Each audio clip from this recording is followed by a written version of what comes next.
Stock மார்க்கெட்டில் நான் அடி வாங்காத ஏரியாவே இல்லை சார். ஓகே, நான் அடி வாங்காத ஏரியாவே இல்லை சார் அப்படின்னா. எங்கே எடுத்தாலும் அடி, அடியோ அடி, ஐயோயோ அடி, திரும்பினாலும் அடி, உட்காந்தாலும் அடி, ஏந்தாலும் அடி. எத்தனை வாடி தான் சார் அடி வாங்குறது? Loss loss loss loss sir. Loss ஆகுதுன்னு தெரியுது, ஏன் நிறுத்தலை? அடி வாங்குறேன்னு தெரியுங்க, அந்த ஏரியாக்குள்ளே ஏன் போகணும்? புரியுதுங்களா? உங்களோட ஒருத்தர் நல்லா பவராக இருக்கான்னா அந்த இடத்துல நீங்கள் போய் தலையை விடலாமா?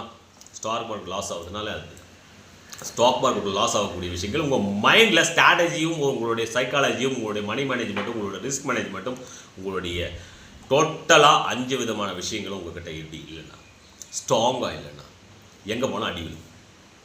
அடியோ அடி விழாது, கும்மா குத்து அடி விழும். அது போல் ஞாபகம் வச்சுக்க. ஸ்டாக் மார்க்கெட் யாருக்கும் பரிதாபப்படாது.